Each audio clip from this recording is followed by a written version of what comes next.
à la gare.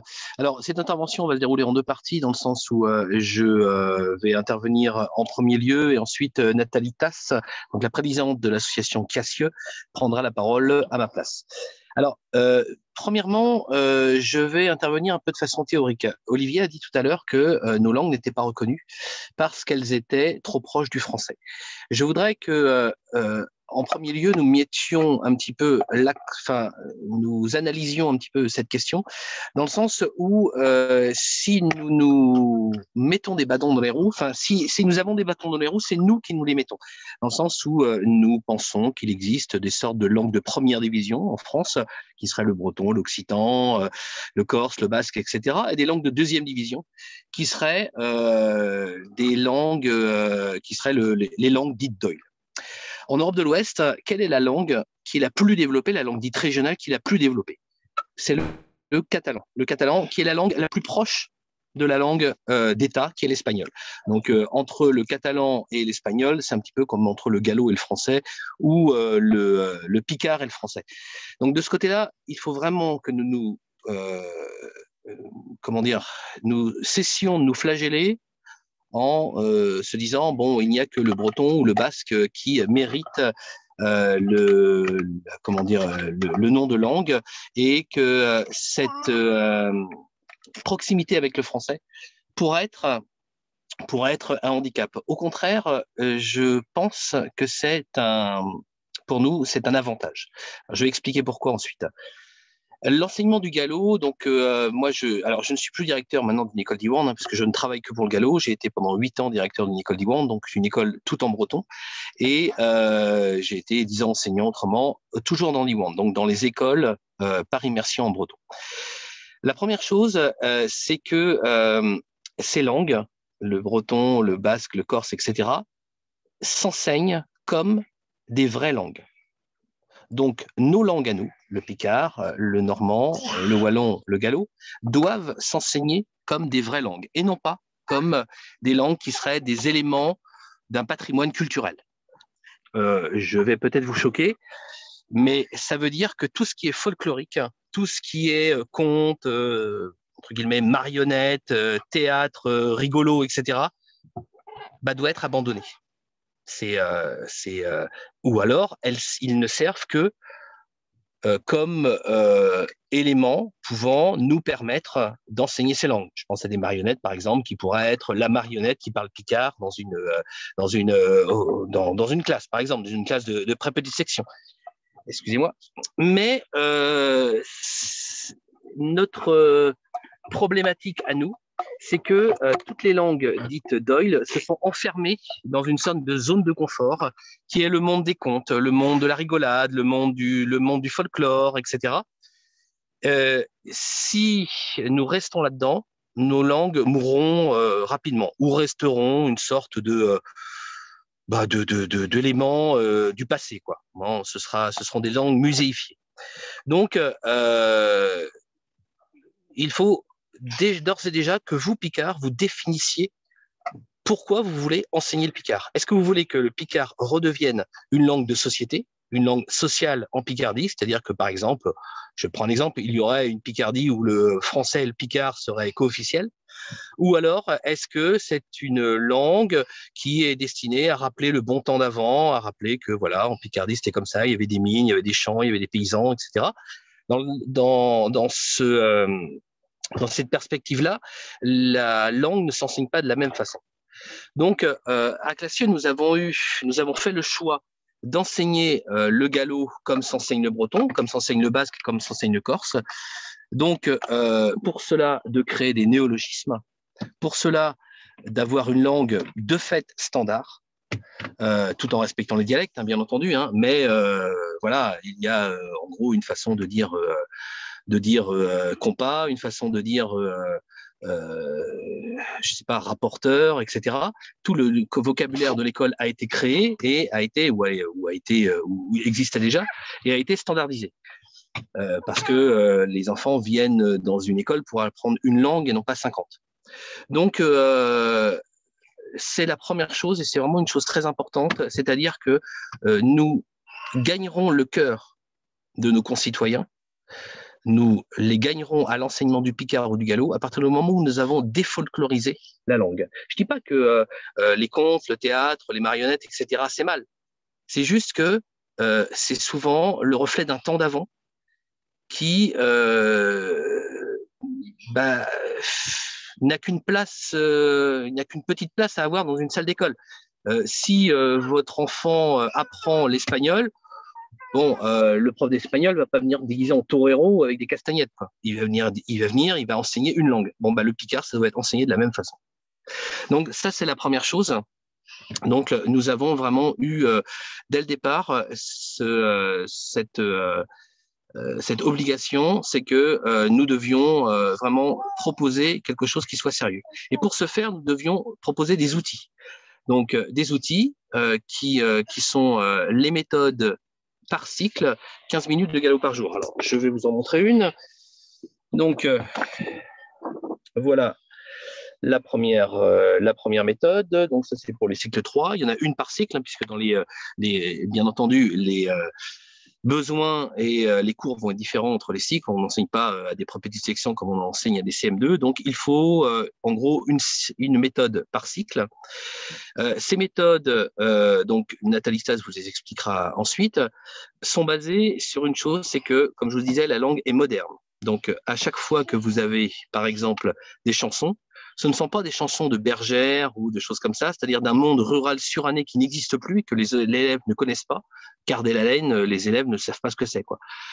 Mais des chansons qui parlent du monde d'aujourd'hui. Alors, ça peut être dans un environnement picard, ça peut être dans des chansons qui rappellent l'histoire de Picardie, mais qui sont d'une facture moderne. Ça peut être du rap, ça peut être des chansons. Bon, nous, on a beaucoup la musique bretonne, donc on s'est appuyé là-dessus. Mais voilà, toutes les histoires de bergères, etc., entre guillemets, ça sert à rien, quoi. En breton, quand vous êtes dans les écoles en breton, vous avez des chansons pour mettre le pyjama, des choses qui ressemblent à la vie quotidienne des enfants, mais absolument pas des chansons. Il y a des chansons traditionnelles, mais absolument pas des chansons faisant part d'une ruralité surannée. Donc voilà, ça c'est vraiment important. Parce que de la même façon, quand vous apprenez l'anglais à des enfants, vous leur parlez pas de l'Angleterre victorienne, quoi. Donc voilà, je crois que le train est arrivé. Donc je vais maintenant laisser Nathalie Tass vous présenter la méthode dans sa philosophie. Et je pense que, d'après ce que j'ai entendu l'autre fois, vous avez une enseignante qui a l'air d'avoir un petit peu pris cette voie-là, c'est-à-dire de, de prendre ce que nous avions, ce que nous proposons, nous, en matière de 15 minutes par jour. Donc voilà, je laisse Nathalie Tass et je vous laisse pendant quelques minutes.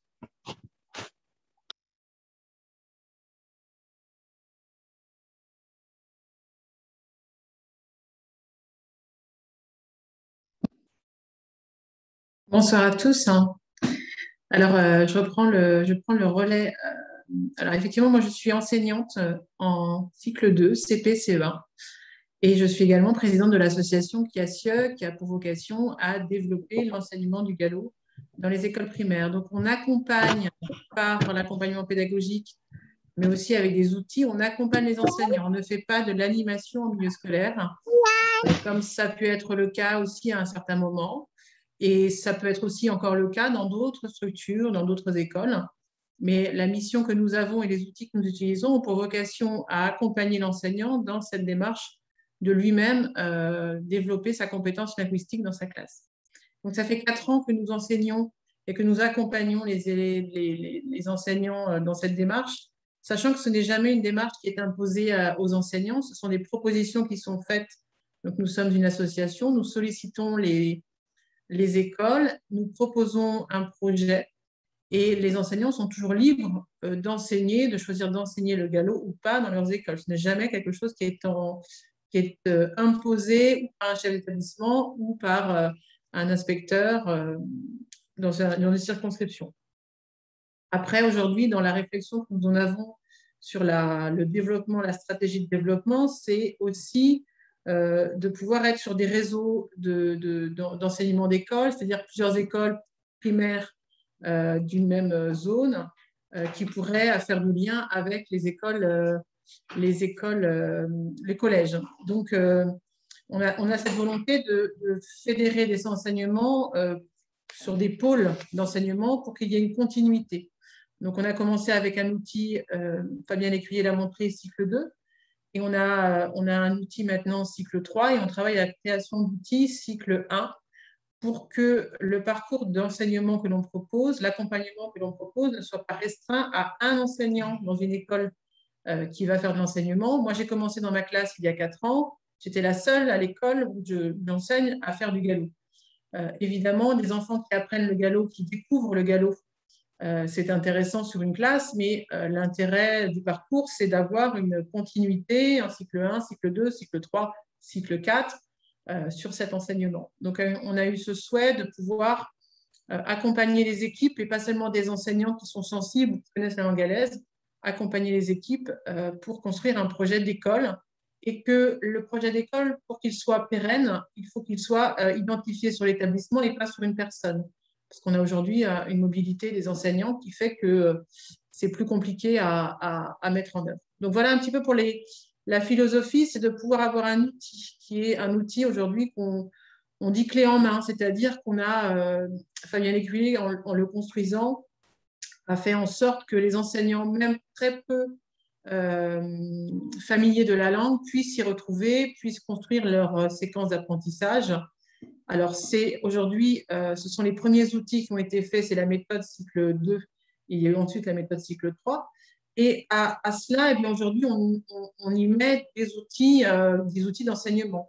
Et on accompagne les enseignants pour mutualiser des outils qu'ils peuvent eux-mêmes construire dans leur classe.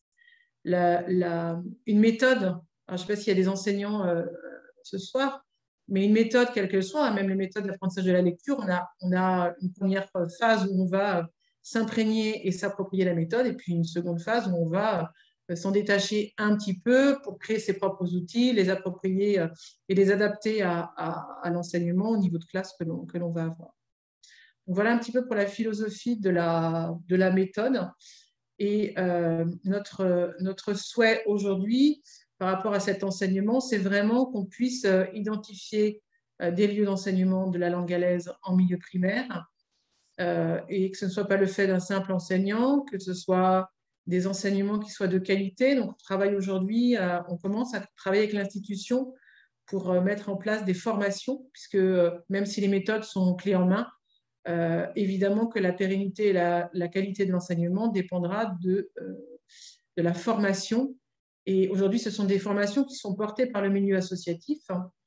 L'avenir, la pérennité de ce projet-là, c'est aussi de pouvoir être relayé par les institutions pour que dans les plans de formation des enseignants notamment, la formation en langue galaise soit présente, et donc permettre à chacun de s'approprier cette compétence linguistique. Qu'il souhaite ensuite l'enseigner ou pas, prioritairement, mais en tout cas, c'est d'avoir cette compétence et de pouvoir la valoriser dans son parcours professionnel. Voilà pour ce qui est de la philosophie de cette méthode, des mises en œuvre. Aujourd'hui, on a une prospection qui est associative, donc il y a près d'une trentaine de classes sur toute la Haute-Bretagne où les enseignants ont cette démarche d'enseignement de la langue galaise, 15 minutes de galop par jour. C'est le format, et on est sur une ritualisation des apprentissages, par exemple, les émotions, la météo, un certain nombre, la date, ce sont des choses qui sont faites en galop dans les classes. Ce qui fait qu'on peut cumuler des temps d'enseignement en langue régionale, en galop, et aussi des temps d'enseignement en langue vivante. On n'oppose jamais non plus des enseignements. Si aujourd'hui on demande à des parents s'ils préfèrent, s'ils souhaitent que leur enfant apprenne le gallo ou l'anglais, on aurait évidemment, on aurait des parents qui connaissent parfois peu ou très peu la langue galaise. Et donc, on fait le choix de pouvoir proposer aussi un enseignement en langue vivante étrangère. Je ne sais pas s'il y a des questions. Si Fabien Lécuyer est revenu pour pouvoir partager. On va garder des questions pour la fin, si vous voulez bien. Et comme ça, Fabien sera revenu. Et donc, on Voilà. pourra répondre tous les deux aux questions. Mais je pense qu'il y aura des questions. Et s'il n'y en a pas, moi, j'en poserai de toute façon. Voilà. Très bien, Je merci. vous remercie. Je vais passer la parole à… Je laisse rentrer un participant, enfin une participante. Et je vais passer la parole à Adrien, donc, qui va parler donc, de quelque chose qui concerne plus le Picard. Et puis ensuite, il y aura un moment de questions. Alors, je vais ajouter Adrien. Voilà. Et voilà, Adrien, il faudra par contre rétablir le son, le micro pour vous. Oui. Sinon, vous faites Alt-A sur le clavier.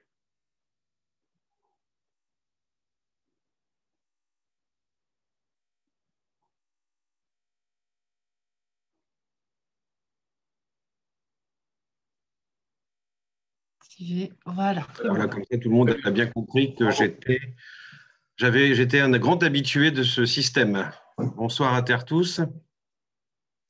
Donc, je m'appelle Adrien Elmignac, je suis chanteur-musicien. Et donc, j'ai eu l'occasion d'intervenir grâce à des parcours culturels mis en place par les départements dans les collèges. Donc, je ne suis pas enseignant, je m'inscris comme chanteur, musicien, picardisant, qui propose de faire découvrir le Picard à travers la chanson auprès des collégiens. Donc, j'ai démarré d'abord par des interventions de 1 heure à 2 heures avec des 6e, 5e souvent. Et souvent invité par des profs de français, des documentalistes et aussi, bien sûr, des profs de musique. Voilà, c'est souvent en collaborant avec ces professeurs que j'ai pu mettre en place mes interventions. Ma démarche, tout simplement, est bien de faire découvrir ou redécouvrir la langue picarde par le média de la chanson.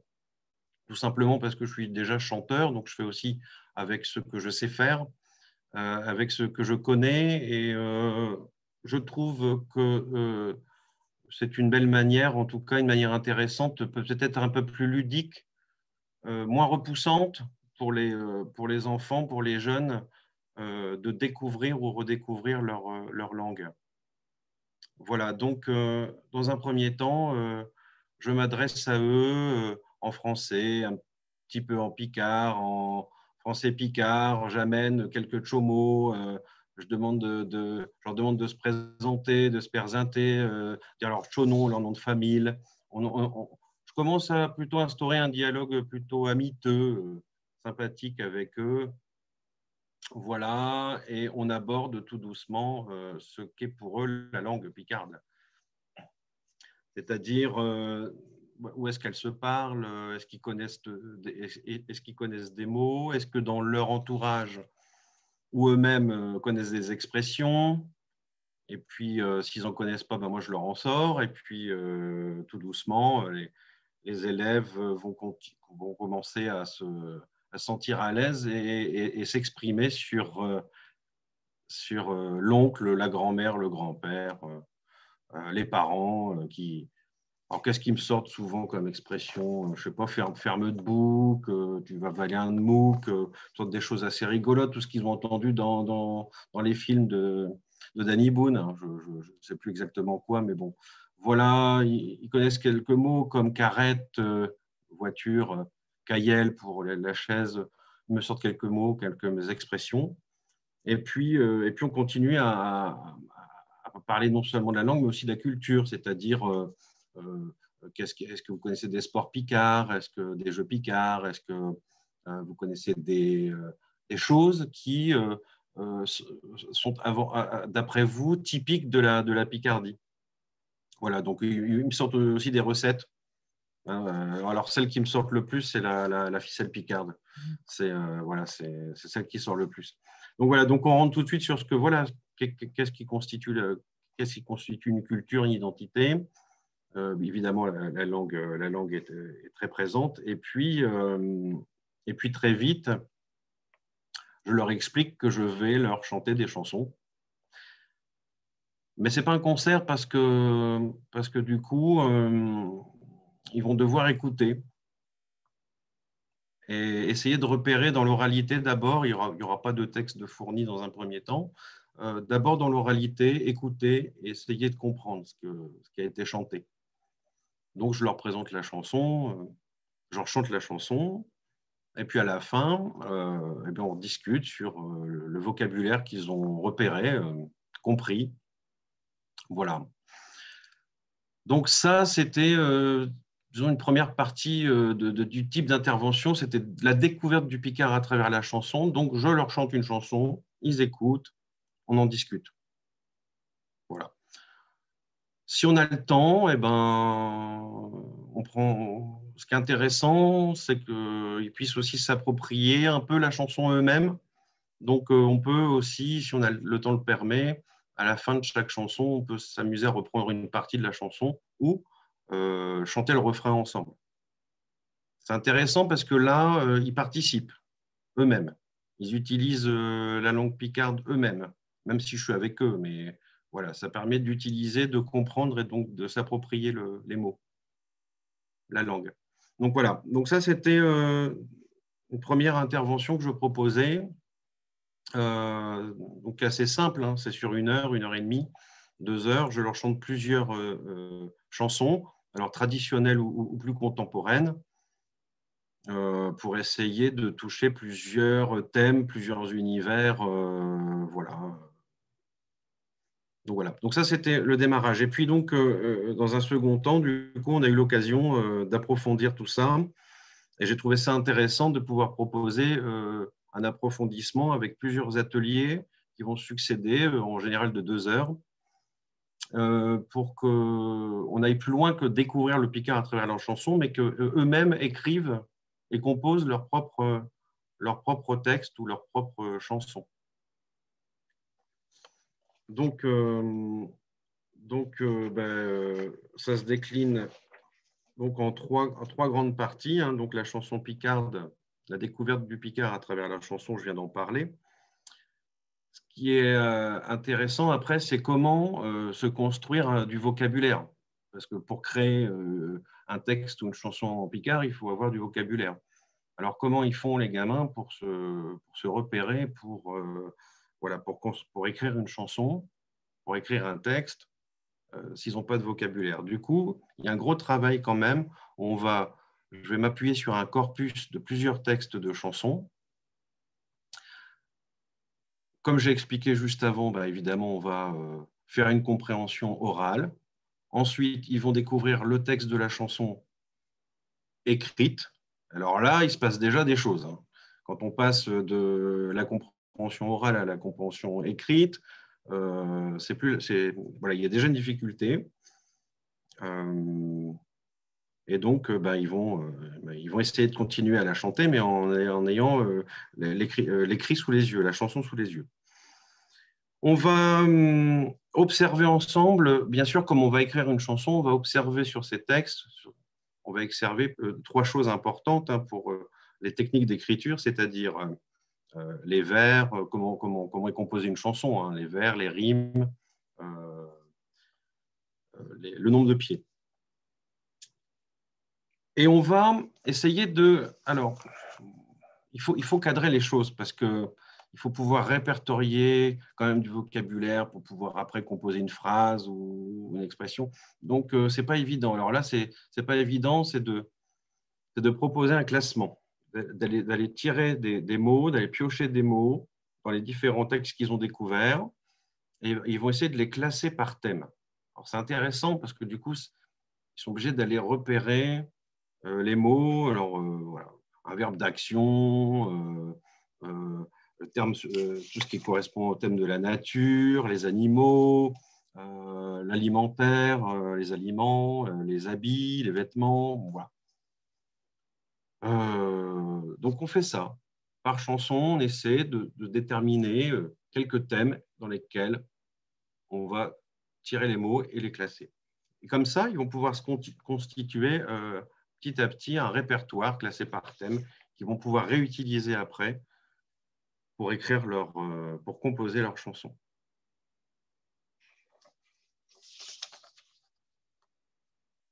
Alors, dans le déroulement, dans la réalité, une fois que tout ça est fait, ils ont quand même dû digérer plusieurs chansons, ils ont dû les étudier oralement, dans leur écriture. Ensuite, ils ont classé les mots dans un tableau par thème. Et là, ils se sont constitués leur lexique. Et maintenant, il va falloir qu'ils écrivent eux-mêmes leurs chansons. Donc, là, on arrive à la fin, dernière étape, écrire une chanson au picard. Donc, voilà ce que je propose. En général, il faut un cadre. Alors moi, j'avais poussé le truc quand même. Les profs m'avaient demandé quand même de faire de bien cadrer le truc, parce que laisser les gamins partir un peu dans tous les sens, au départ, non, je n'ai pas voulu. Donc, j'ai préféré. Et je pense qu'eux, ils sont plus à l'aise aussi si on leur donne des objectifs et si on leur donne un cadre pour la chanson, un thème. Voilà.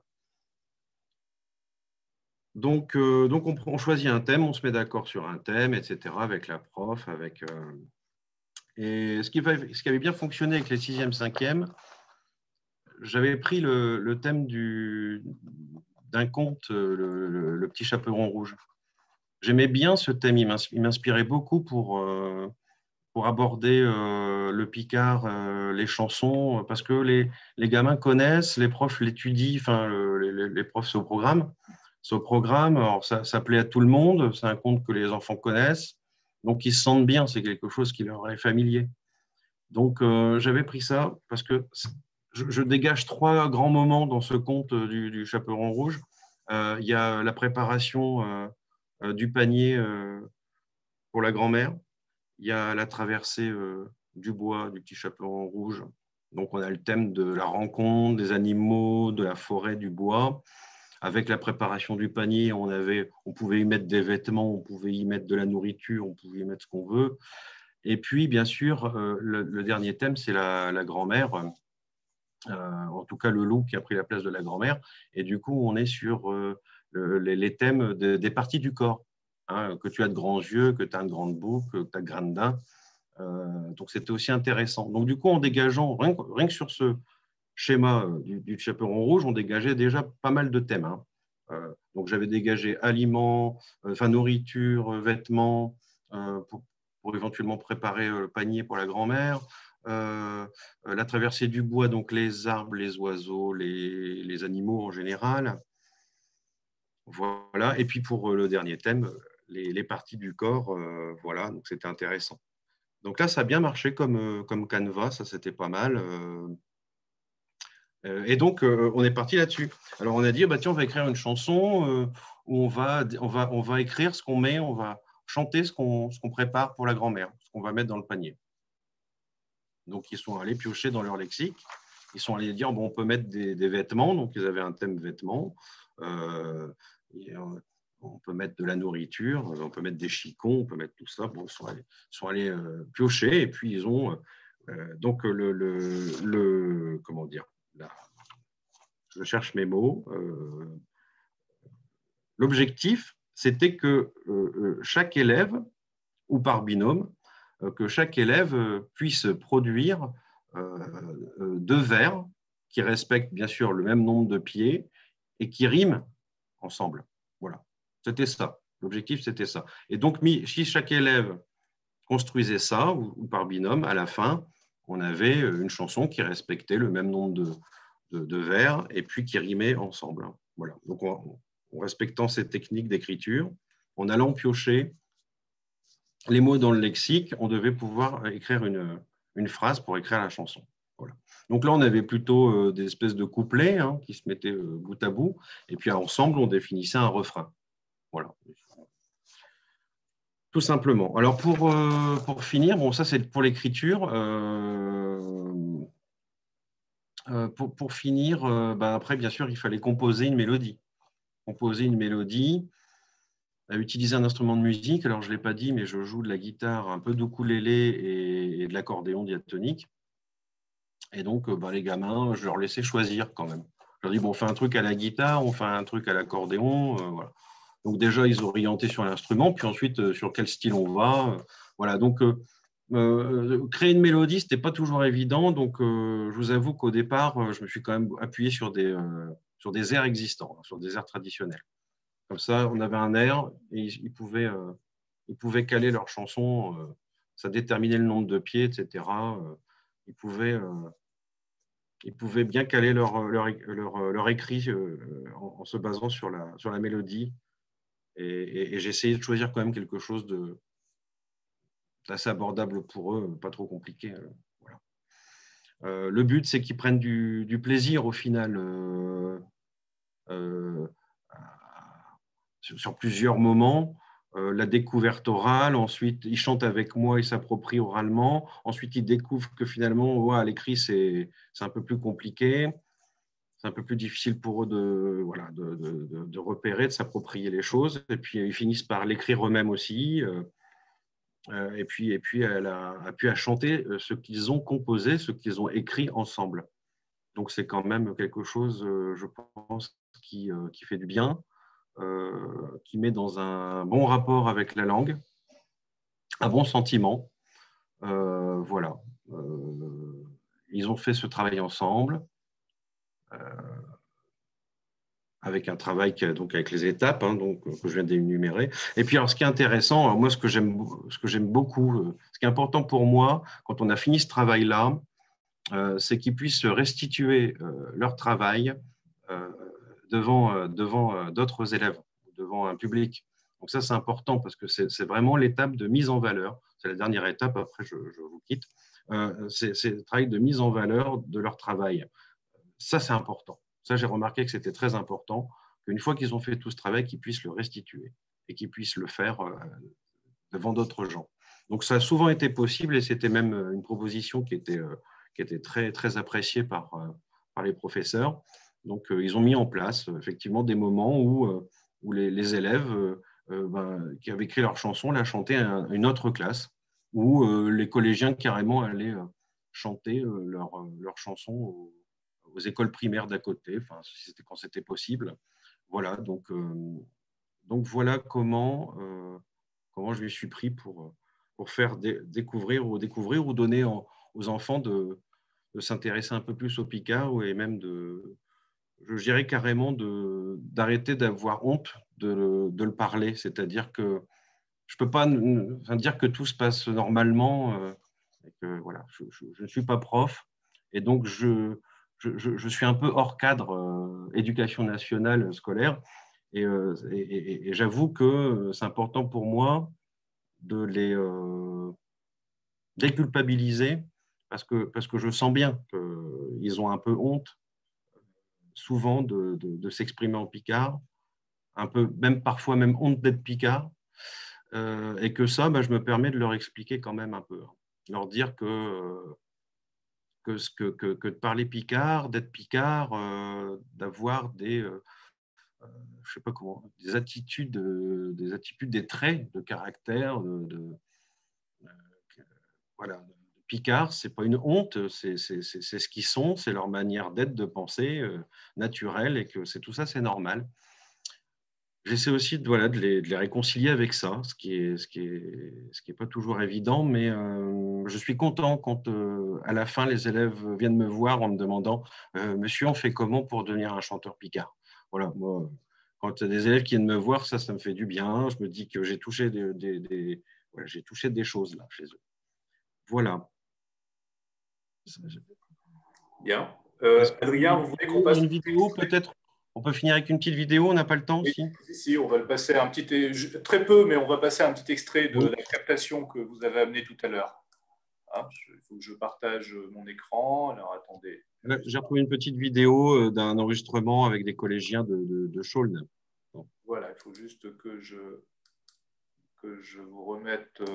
voilà, et je vais partager l'écran. J'avais prévu les choses en espérant que ça fonctionne. Je ne vois plus mon écran, désolé. Il faut que je trouve la vidéo. Je ne sais pas si je vais pouvoir la partager. Je ne sais pas, apparemment, il ne veut pas la partager. Attendez juste un instant. Je rencontre un problème inattendu. Alors, si je ne peux pas le régler tout de suite, on passera aux questions. Hein. Je vais essayer quand même de régler ça parce qu'on avait prévu de le faire. Voilà. Voilà. Alors, j'espère que maintenant, ça va marcher. Je quitte, je recommence. Et là, ça devrait fonctionner. Voilà. Et il faut encore que je partage l'audio pour que vous puissiez écouter. Voilà, donc Adrien au collège de Chaulnes, hein, dans la Somme, dans l'est de la Somme. C'est en quelle année, Adrien, ça je vous ai coupé le micro, non? Je ne sais pas, non, c'est moi qui ne sais C'est en quelle plus. année, Adrien? C'est moi qui ne sais plus, je ne sais pas, 2014, Ok, allez, je pense. 2015, je ne sais pas. D'accord, donc assez récemment quand même. Hein. Un peu récent. Celui qui écoute et qui jamais se bouge. Bon bah d'accord, bon bah c'est tout, c'est leur choix. Si ça les déconcentre, on ne sait jamais.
Voilà, je pense que ça a permis de se faire une idée du travail d'Adrien dans les collèges. Donc, je vous propose maintenant, je ne sais pas si Fabien voulait peut-être reprendre la parole. Non, je pense que la présentation a été faite par Nathalie, la présentation de la philosophie de la méthode. Donc voilà, s'il y a des questions, maintenant, je suis revenu. D'accord, ok. Donc, je vais vous remettre en évidence pour que vous puissiez répondre aux questions, qu'elles soient pour Fabien, pour Nathalie ou pour Adrien. Y a-t-il des questions?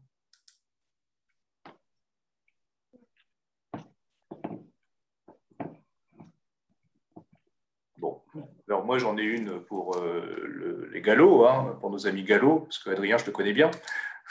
Donc j'ai moins de questions à lui poser, et je peux lui en poser quand je le vois souvent. Qu'est-ce qu'il en est de l'image de la langue galaise? Alors l'image de la langue galaise, c'est bien simple. Il y a encore quelques années, c'était une langue de patoisans, de contes, de rigolades, de choses comme ça. Et aujourd'hui, c'est une langue qui est tout à fait rentrée je dirais, dans le paysage, hein, puisque la dernière fois, il y a quand même une manif à Quimper pour le breton et pour le gallo. Donc, il y avait 5000 personnes. Nous avons maintenant, je crois, une trentaine de communes qui ont mis des panneaux en gallo. Voilà, le site du port de Saint-Malo, le site internet du port de Saint-Malo est en gallo, enfin ce genre de choses. Toutes les questions d'image, nous avons un petit peu honte. Le picard, le gallo, voilà, on traîne ça comme des croix quelque part. Déjà, il faut rompre avec ça, dans le sens où vous n'allez jamais voir un basque ou un bretonnant ou un Corse qui va vous dire, bon, ma langue, c'est une langue de plouc. Aujourd'hui, le breton, par exemple, ce n'est plus la langue des paysans, c'est la langue plutôt des jeunes cadres urbains dynamiques un peu bobos. Hein. Franchement, c'est ça. De la même façon, un catalan va considérer que l'espagnol est du patois de catalan. C'est pas le contraire. Donc, toutes comment dire, ces traumatismes que nous avons par rapport à la langue, c'est nous, quarantenaires, cinquantenaires, qui les portons. Les enfants ou les gens plus jeunes ne l'ont pas du tout. Ils apprennent le gallo comme ils apprendraient l'anglais, comme ils apprendraient l'espagnol. Pour eux, il n'y a aucun contexte péjoratif autour de ça. Le tas de fumier devant la porte, ils ne le connaissent pas. Donc, à partir du moment où on enseigne le gallo, où on propose quelque chose aux Bretons, comme vous pourriez proposer quelque chose aux Picards de sérieux, d'en rapport avec la société, mais les gens suivent, les élus suivent, les profs suivent, les directeurs suivent, et surtout l'éducation nationale suit sans aucun problème. La question que vous avez évoquée tout à l'heure, que le gallo est reconnu par l'éducation nationale et le picard ne l'est pas. À partir du moment où vous faites au départ un quart d'heure de picard par jour, donc 1 heure par semaine, moi je ne pense pas que, même si la langue n'est pas reconnue, je ne pense pas qu'il y a un inspecteur qui viendra vous chercher des noises. Franchement, ça pour moi c'est de la comment dire, de la science-fiction, dans le sens où ça tombe, enfin ça peut rentrer dans la découverte du patrimoine local, etc.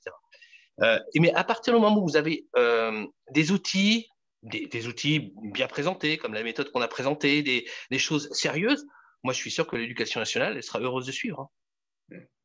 On n'est plus dans l'éducation nationale jacobine comme ça a pu exister à une époque, notamment sur la question des langues régionales. Ma question, elle est aussi un peu au-delà. Est-ce qu'il y a eu des réticences chez des parents pour l'apprentissage du gallo? On a pu avoir, je pense que Nathalie dira, voilà, il y a eu un parent d'élève qui est venu un jour, lui dira, le galop, je ne sais pas. Mais non. Il y a, d'une part, il n'y a jamais eu de manifestation contre le galop, par exemple.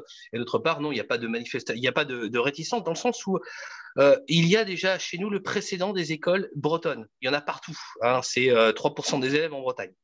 Donc, vous pouvez l'apprendre dans les écoles d'Iwan, vous pouvez l'apprendre dans les écoles publiques et dans les écoles privées. Donc, c'est 40-60 chez nous. Hein, donc, il y a vraiment je dirais, il y a une sociabilisation de la question bilingue, du bilinguisme français et langue régionale qui est déjà bien accepté, quoi. Donc, les parents d'élèves avait une attente en Haute-Bretagne par rapport aux Bretons, dans le sens où, par rapport au gallo, dans le sens où pendant des années, le breton souvent a été pour eux une langue par défaut, une sorte de bretonitude par défaut. C'est comme si vous, par défaut, on vous enseignait dans certains coins le flamand, par exemple. Donc, à partir du moment où on est arrivé avec un projet sérieux autour du gallo, les gens ont suivi sans aucun problème, il n'y a pas eu de réticence. Non. Okay. Il y a une question de Peggy Lefebvre de Faucourt qui nous demande, c'est aussi pour toi, Fabien, par qui la méthode a-t-elle été écrite et combien de temps cela a-t-il pris, cette écriture, pour la réaliser? Alors, la méthode, elle a été écrite par moi. J'ai mis à peu près 1 an à l'écrire. D'une part, la méthode de cycle 2, il a fallu que je la teste avec les élèves. Donc, j'avais des documents, je dirais, un petit peu éparses depuis des années, puisque je suis resté 8 ans directeur, j'ai enseigné pendant 8 ans le gallo. Donc voilà, ça a été vraiment une expérience petit à petit. À un moment, je me suis dit, je vais mettre tous ces documents éparses par écrit. Elle a été écrite par moi avec le concours de Nathalie et de d'autres. Mais voilà, ça met 1 an. Moi, comme je t'avais dit, Olivier, nous, on a une méthode qui a été éprouvée. Je me dis, ça pourrait vous servir à vous, dans le sens où le programme de l'éducation nationale, il est le même en Picardie qu'en Bretagne. Donc, on recouvre à peu près les mêmes préoccupations, quoi, les mêmes topics d'enseignants. Donc, voilà, je pense que vous auriez déjà largement de quoi trouver dans notre méthode une source d'inspiration pour la vôtre. Bien, est-ce qu'il y a d'autres questions? Alors, donc, j'ai une question de Corinne qui nous dit « Bonjour, je suis arrivé en retard, d'accord. Personnellement, cela fait plus de 10 ans que j'anime un club Picard dans mon collège et aucune reconnaissance, aucune possibilité, ne serait-ce que d'avoir 1 heure dans les emplois du temps dans le cadre des langues et cultures régionales. Le prétexte avancé, il n'y a pas de prof certifié et pas de méthode. » Mais là encore, c'est la même chose. À partir du moment, si vous voulez, si vous avez votre enfant qui est dans un cours d'anglais, et le prof va arriver en disant, voilà, moi je vais enseigner l'anglais, je connais l'anglais, j'ai été 3 ans en Angleterre.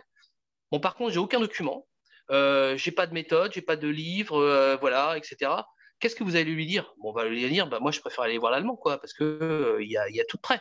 Il faut considérer que vous enseignez le picard comme vous enseignez l'anglais. Donc, il faut une méthode en couleur, avec des objectifs clairs, avec des dessins, des choses, voilà, et puis des choses actuelles. Je veux dire, autrement, vous buterez toujours sur effectivement des gens qui vous considéreront comme la 5e roue de carrosse, quoi. Concrètement, tous les élèves suivent le cours de galop? Oui, tout à fait, tout à fait. Tous les élèves suivent le cours de galop.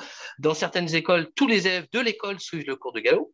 Là, je suis actuellement, par exemple, dans une école à Rennes. Il y a 14 classes. 14 classes font les cours de galop, qui sont... c'est une école bilingue au départ, hein, français-breton. Donc, voilà, en plus, les petits bretonnants ont des cours de galop. C'est simple. À partir du moment où, dans une école, vous arrivez à enfoncer un coin, entre guillemets, au départ, vous êtes uniquement avec les cycles 2 ou les cycles 3 ou les cycles 1. Et petit à petit, si vous avez vraiment quelque chose de bien charpenté, vous allez voir que toute l'école va suivre. Qu'il va avoir, bon, à part certains qui ne se sentent pas de le faire, mais il va avoir vraiment une émulation qui va se mettre autour de ça. Pourquoi? Parce que le picard, c'est la langue de votre pays. Et qu'on ne va pas enseigner... le picard aura une valeur ajoutée supplémentaire par rapport à l'allemand. Si demain, dans un village à côté d'Amiens, on enseigne l'allemand, bon, c'est très bien. Si vous enseignez le picard comme justement on enseigne l'allemand, les gens ils vont se dire, mince, c'est la langue de chez moi, quoi. Il y a vraiment une valeur ajoutée tripale supplémentaire. Et ça, c'est un atout. Ok, et comment ça a démarré ces cours de galop? À partir d'une école qui était déjà repérée d'avance, ou alors ça a été, vous contactez les écoles, vous leur proposez les cours? Comment ça se dit? Alors, c'est simple. Moi, je suis arrivé dans une école d'Iwan à Questembert qui était sur la frontière entre le breton et le gallo, mais qui était côté gallo. Donc, j'ai dit aux parents d'élèves, voilà, je trouve très bien qu'on enseigne le breton à Questembert parce que c'était pareil il y a un siècle, mais maintenant, c'est le gallo. Donc, je trouve qu'il est normal d'enseigner dans une école qui a pour vocation de faire vivre la culture bretonne, d'enseigner le gallo aussi. Donc, voilà, c'est parti comme ça. Ensuite, j'ai eu la chance de reprendre contact avec Nathalie, qui, elle, à l'autre bout de la Bretagne, a continué la chose aussi, à creuser la chose en proposant à ses élèves du galop.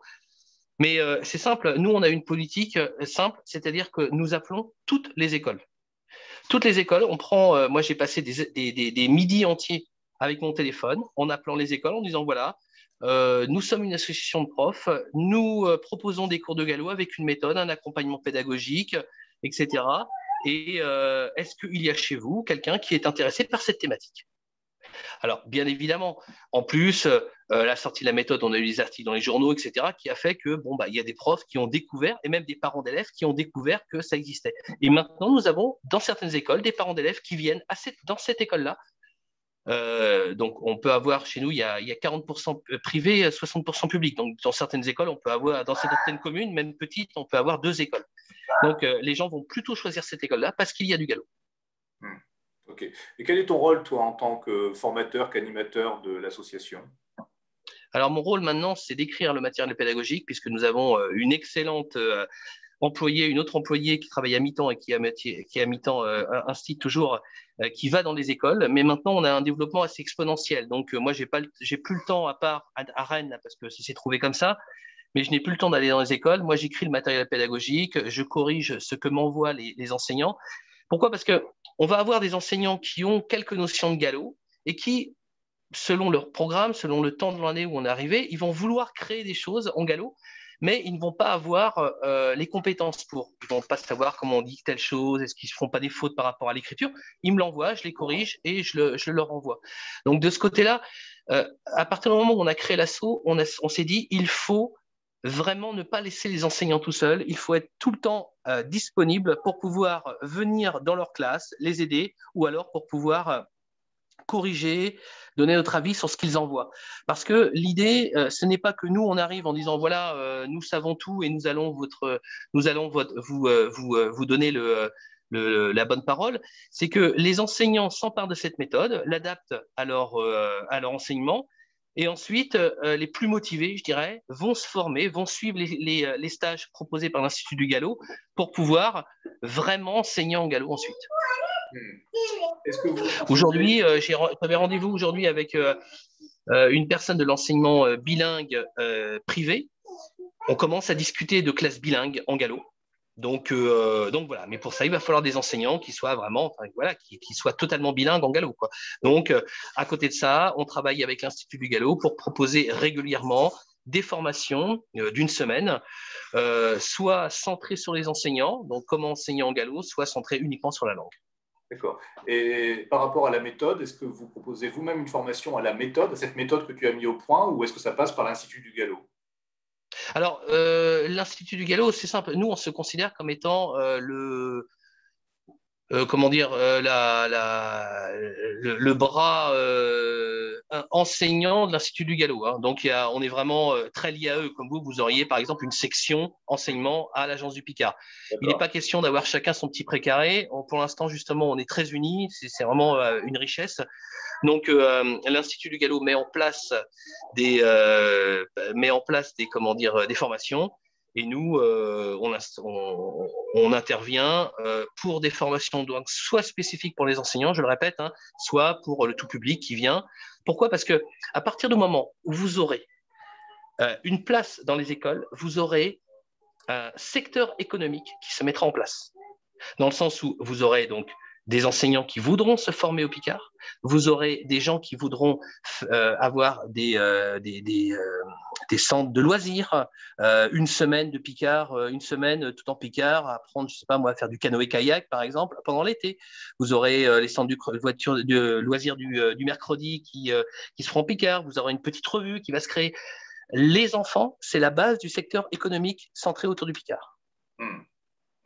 Ok, c'est très enthousiasmant tout ce que tu nous expliques. Est-ce qu'il y a d'autres questions ou aussi pour Adrien peut-être?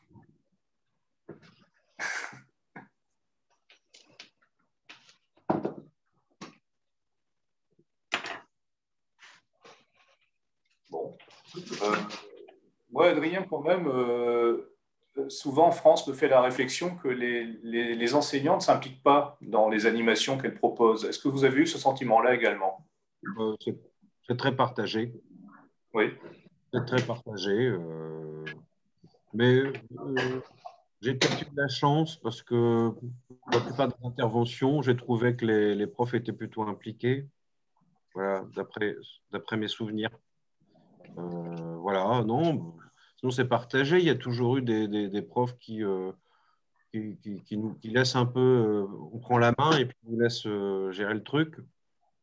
Après, je sais pas, c'est pas évident parce que si c'est qu'une seule intervention, moi, je sais pas comment elle a préparé le truc et je sais pas ce qu'elle va en faire derrière. Par contre, si on est sur une suite d'ateliers avec un projet un peu plus conséquent, bon, bah là, il faut une implication. Il faut que l'implication, elle soit. Ça ne peut pas se faire sans l'implication du prof. Donc, de toute façon, moi, si le prof il n'est pas impliqué, c'est moi qui l'implique. Moi, je l'attrape. Hein, moi, je l'attrape, le prof. Je lui dis, on fonctionne ensemble, sinon, ce n'est pas possible. Enfin, voilà. Je lui donne envie de fonctionner avec moi, mais je lui fais comprendre que ça ne peut pas se faire sans lui. Parce que c'est important qu'il fasse le lien entre moi et les élèves. Qu'est-ce que vous utilisez comme matériel pour trouver des infos? Est-ce que vous utilisez des livres en particulier ou quelles sont vos sources? Moi, je m'appuie sur des textes. Je m'appuie sur des textes de chansons. C'est ça? Ah oui, dans des lexiques, hein, des recueils de chansons que j'ai découvert notamment grâce à l'association des bourgeois acheteurs qui a quand même un grand nombre de recueils de textes. Je ne sais plus combien exactement, mais il y a plusieurs milliers de textes. Voilà, donc bah oui, j'appuie sur des textes que je trouve dans les livres. Voilà. Après, sur des compositions aussi hein, qui ont été faites, des textes qui ont été écrits par Thiodave aussi. Voilà, qui a écrit des textes un peu plus contemporains. Voilà. Ok. Après, comme j'ai dit tout à l'heure, j'essaie de m'appuyer sur des choses qui sont aussi qui sont familières pour les enfants, pas trop arriver comme un extraterrestre. Voilà. Non, mais si, faut les mettre bien, quoi. Faut les mettre à l'aise. Et par contre, non, moi, je suis pas d'accord avec Fabien sur le fait que les enfants ne ressentent pas de honte d'être picard ou de parler picard. Je ne crois pas que ce soit une idée que je me fais. Je me souviens l'avoir constaté quand même, ce mal-être. Hein. La honte de parler picard ou d'être picard, je vous assure que ça existe bien. C'est bien le problème d'ailleurs. C'est même peut-être la base du problème avec la langue picarde. C'est qu'il y a déjà un truc à régler à ce niveau-là. En sachant que, Adrien, votre public n'est pas un public de petits. Non, moi c'est collégien. Ils sont déjà plus formatés que des petits enfants. Ça, on le constate en France. Ça fait une différence. Oui, tout à fait. Tout à fait. L'adolescence, déjà, on n'est pas bien. Donc, en tout cas, je tiens à lui préciser que Fabien, avec les collégiens, ça se ressent quand même. Ça se ressent déjà. Si tu veux parler, Fabien, il faut que tu remettes ton micro parce que je l'ai coupé. Voilà, ça doit revenir. Voilà. Non, mais j'imagine bien, j'ai une collégienne à la maison et donc j'imagine bien ce que c'est dans les collèges, c'est la différence. Hein. Vous pouvez emmener votre enfant en primaire devant l'école avec votre voiture. Au collège, vous devez rester à peu près à 50 mètres du collège quand vous emmenez votre enfant le matin.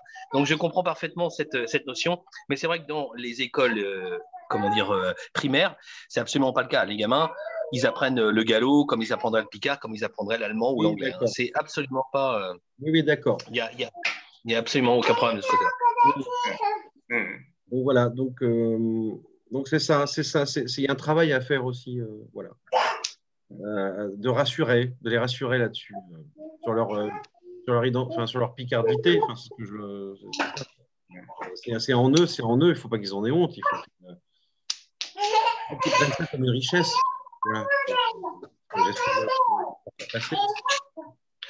Alors, ensuite, c'est vrai que je vous interromps, excusez-moi, mais cette fierté d'être breton, nous l'avons dans le sens où ça a été travaillé depuis des années. Je veux dire, on a même fait des attentats pour ça. Il y a vraiment cette fierté d'être breton, cet attachement au drapeau. Hein, il n'y a pas un festival dans le monde où il n'y a pas un drapeau breton. Et ça, c'est peut-être quelque chose qui vous manque chez vous. Il y a peut-être un travail à faire dessus sur être picard. Mais moi, je suis confiant dans l'avenir à ce niveau-là, dans le sens où avant, il fallait être parisien pour être bien, entre guillemets, être cool, il faut aller être parisien. Maintenant, il y a 10 000 personnes qui quittent Paris chaque année, tellement ils en auront ras le bol de la vie en ville. Et je pense que le Covid, ça va être encore pire. Donc, être picard, la honte d'être picard, je ne pense pas que ça ait un avenir. Je pense qu'au contraire, c'est être picard qui a un avenir. Voilà, si vous n'avez plus de questions, je vous propose de terminer sur ces bonnes paroles de Fabien. Oui. Ça me va. Il est 19h10, donc on s'était dit qu'on essaierait de tenir à chaque fois dans l'heure nos réunions. Donc on a un tout petit peu débordé, mais si quelqu'un veut encore poser une question, on ne va pas s'en priver. Mais s'il n'y en a plus, je remercie donc Fabien de ce jeu acrobatique pour participer à cette réunion Zoom. En même temps, on voit que grâce à toute cette technique, on peut quand même faire des choses même en n'étant pas vraiment disponible. On arrive à concilier des choses qui auraient paru inconciliables autrement. Et puis, merci pour tout cet échange d'expériences. Je pense que vraiment, ce qui nous intéresse, c'est que on aura certainement des choses à voir ensemble. Surtout qu'il me disait avant le début de la réunion que les Wallons vont adopter la méthode. Donc ça, c'est une vraiment intéressant. Et puis je remercie aussi Adrien d'être venu, puis d'avoir accepté. C'est pas habituel pour vous, Adrien, de non, c'est pas trop. Votre travail en collège. Vous êtes plutôt un artiste sur scène. Hein. Je pense que vous êtes plus à l'aise dans ce domaine-là. Et donc, merci d'avoir fait l'effort et puis d'avoir expliqué ce que vous faisiez. Qui est aussi une manière d'appeler quand même les enfants, les adolescents à la langue. C'est aussi une manière. Hein, voilà. Donc, peut-être que les deux approches ne sont pas inconciliables. Il y a un patrimoine très, très fort. Hein. Il y a une production artistique très forte. Et la langue vit vers ces artistes souvent modernes, qui sont souvent d'une grande modernité. Il n'y a pas vraiment de présence du folk par ici. Un peu en Picardie, dans le Nord, on va plutôt parler de folk flamand. C'est plutôt les Flamands qui sont porteurs d'une culture plus folklorique que les Picards, qui ont toujours été dans la modernité. Voilà. Donc la situation n'est peut-être pas tout à fait comparable entre le domaine picard. Je ne parle pas uniquement de la Picardie, parce qu'il y a tout le versant nord qui est de langue picarde et qui n'est pas picard historiquement. Et la Bretagne. Je pense qu'on a des problématiques qui, sur certains points, sont un peu différentes. Par contre, pour la langue, je pense qu'on partage des problématiques assez communes. Voilà. Tout à fait. Et surtout, soyez fiers d'être picard, travaillez, soyez fiers de votre drapeau, de votre culture, etc., du moindre jeu traditionnel picard, soyez-en fiers et les gens suivront. Si vous, militant culturel, militant linguistique, vous n'en êtes pas fiers et vous ne le montrez pas, sans être des caricatures, bien entendu, personne ne le fera à votre place. Donc, vraiment, la clé, elle est là, quoi. Être picard, c'est l'avenir. Ben, on termine sur ces bonnes paroles. Être picard, c'est l'avenir, donc essayons de l'être déjà dès ce week-end, à moins de 10 km de chez vous, n'oubliez pas. Voilà, merci à tous ceux qui ont assisté. On était une vingtaine, donc je vous souhaite un bon week-end. Et puis, à chez fête, à servir, à prochain que. Adé. Allez.